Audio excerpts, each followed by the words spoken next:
Growing up, my parents worked hard and struggled financially for a long time. No one ever explained how interest, debit, and credit cards worked. Nowadays, people say it's easy, everyone knows about it, it's not that complicated. Which is right, a lot of people have simple knowledge, but not everyone.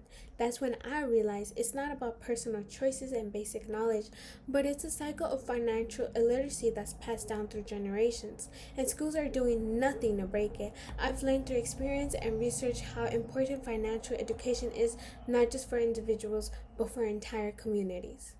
Schools should be required to teach financial literacy in all high school curricula to help reduce economic inequality. The problem is financial inequality is hurting younger generations. Economic inequality is rising. According to Pew Research Center, younger generations today carry more debt, and the minimum wage nowadays doesn't help with that. Many young adults struggle with rent, loans, and budgeting as well, as the fact that they don't know where or how to start. With this, the consequences are long term. Poor financial decisions can result in credit damage, excessive debt, and limit access to housing or job opportunities. This is especially true for students that are from low income households who have fewer resources and less guidance. Now that we see how bad the problem is, let's talk about where it comes from and why schools are part of the cause. Financial literacy starts in school. Schools don't teach real-world financial skills.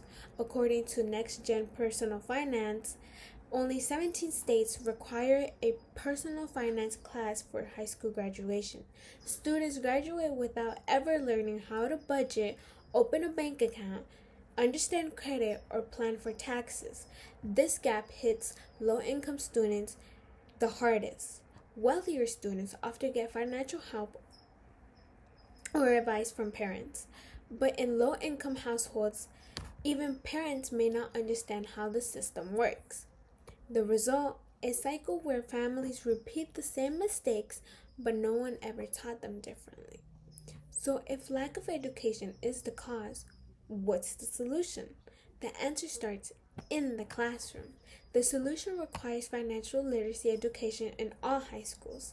Financial literacy classes work according to the FINRA, Investor Education Foundation. Students who receive financial education are more likely to save money, avoid credit card debt, and understand loans. In states like Georgia and Florida, where these programs are mandatory, early data shows improvements in financial behaviors. It's a low-cost, high-impact solution. Students can integrate personal finance into existing curricula such as math, economics, or career planning.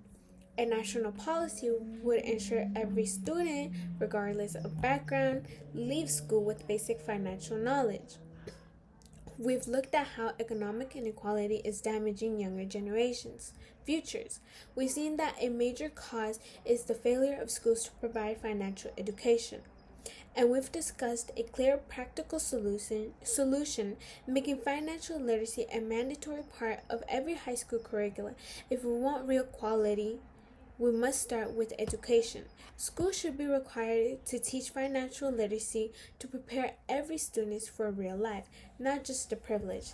I think back to when my parents struggled with understanding how finances work and doing their best but never given the tools to succeed financially. This cycle ends when schools step in.